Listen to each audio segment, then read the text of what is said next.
You, John Fitzgerald Kennedy, do solemnly swear. I, John Fitzgerald Kennedy, do solemnly swear. That you will faithfully execute the office of President of the United States. That I will faithfully execute the office of President of the United States. And will, to the best of your ability. And will, to the best of my ability. Preserve, protect, and defend the Constitution of the United States. Preserve, protect, and defend the Constitution of the United States. So help you God. So help me God.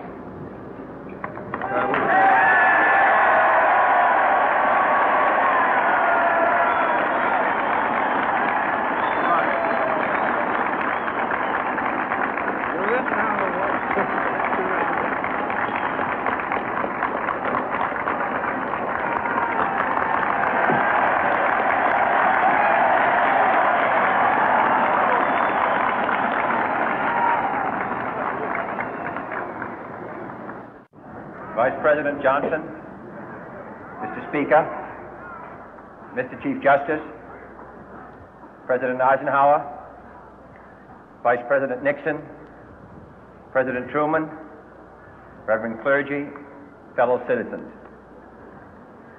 We observe today not a victory of party, but a celebration of freedom, symbolizing an end as well as a beginning, signifying renewal as well as change. For I have sworn before you and Almighty God the same solemn oath our forebears prescribed nearly a century and 3/4 ago. The world is very different now, for man holds in his mortal hands the power to abolish all forms of human poverty and all forms of human life. And yet the same revolutionary beliefs for which our forebears fought are still at issue around the globe. The belief that the rights of man come not from the generosity of the state, but from the hand of God.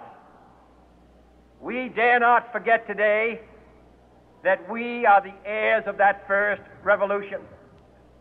Let the word go forth from this time and place to friend and foe alike that the torch has been passed to a new generation of Americans born in this century, tempered by war, disciplined by a hard and bitter peace, proud of our ancient heritage, and unwilling to witness or permit the slow undoing of those human rights to which this nation has always been committed and to which we are committed today at home and around the world.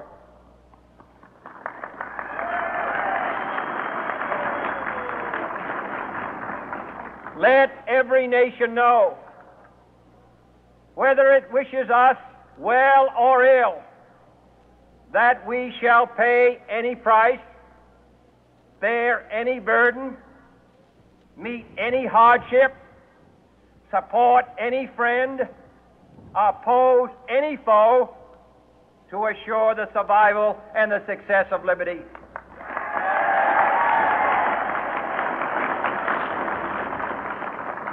This much we pledge and more.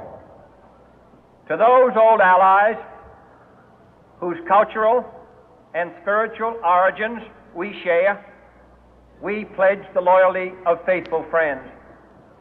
United, there is little we cannot do in a host of cooperative ventures.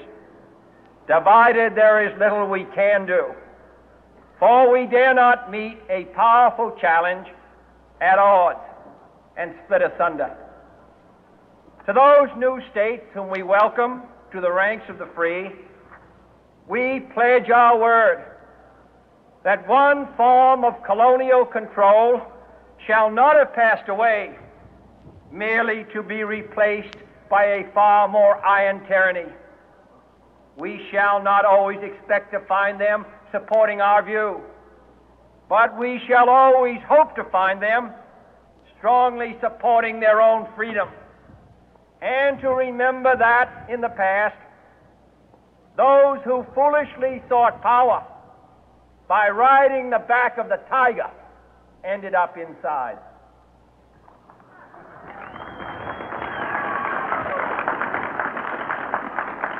To those people in the huts and villages of half the globe struggling to break the bonds of mass misery, we pledge our best efforts to help them help themselves for whatever period is required, not because the communists may be doing it, not because we seek their votes, but because it is right. If a free society cannot help the many who are poor, it cannot save the few who are rich.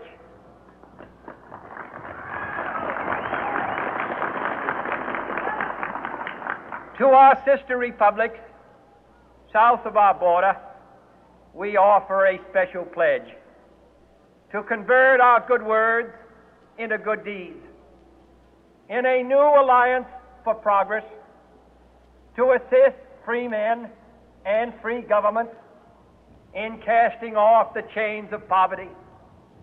But this peaceful revolution of hope cannot become the prey of hostile powers.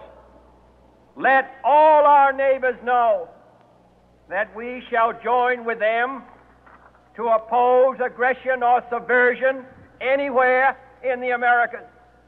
And let every other power know that this hemisphere intends to remain the master of its own house.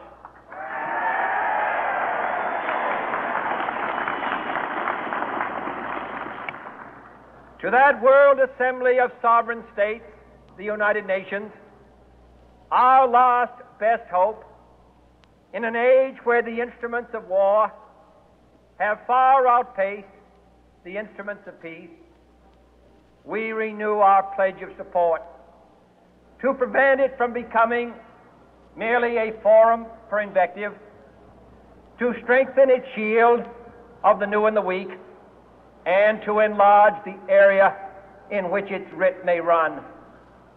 Finally, to those nations who would make themselves our adversary, we offer not a pledge, but a request that both sides begin anew the quest for peace. Before the dark powers of destruction, unleashed by science, engulf all humanity in planned or accidental self-destruction, we dare not tempt them with weakness, for only when our arms are sufficient beyond doubt can we be certain beyond doubt that they will never be employed. But neither can two great and powerful groups of nations take comfort from our present course, both sides overburdened by the cost of modern weapons, both rightly alarmed by the steady spread of the deadly atom, yet both racing to alter that uncertain balance of terror that stays the hand of mankind's final war. So let us begin anew, remembering on both sides that civility is not a sign of weakness, and sincerity is always subject to proof. Let us never negotiate out of fear, but let us never fear to negotiate.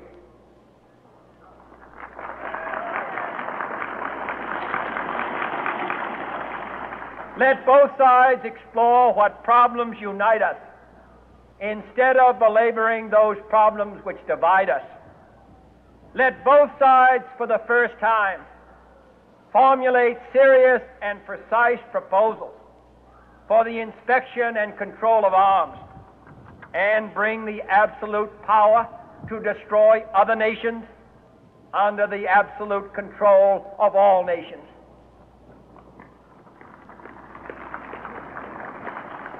Let both sides seek to invoke the wonders of science instead of its terrors. Together, let us explore the stars, conquer the deserts, eradicate disease, tap the ocean depth, and encourage the arts and commerce. Let both sides unite to heed in all corners of the earth the command of Isaiah to undo the heavy burden and let the oppressed go free. And if a beachhead of cooperation may push back the jungle of suspicion, let both sides join in creating a new endeavor, not a new balance of power, but a new world of law, where the strong are just and the weak secure and the peace preserved. All this will not be finished in the first 100 days, nor will it be finished in the first 1,000 days, nor in the life of this administration, nor even perhaps in our lifetime on this planet. But let us begin.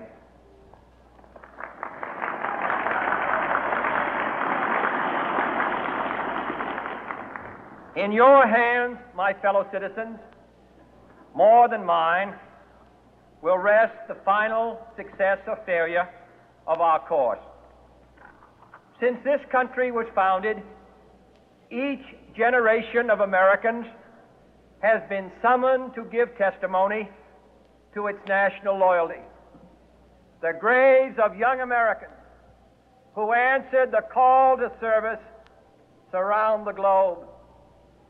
Now the trumpet summons us again, not as a call to bear arms, though arms we need, not as a call to battle, though in battle we are, but a call to bear the burden of a long twilight struggle, year in and year out, rejoicing in hope, patient in tribulation, a struggle against the common enemies of man, tyranny, poverty, disease, and war itself. Can we forge against these enemies a grand and global alliance, north and south, east and west, that can assure a more fruitful life for all mankind? Will you join in that historic effort?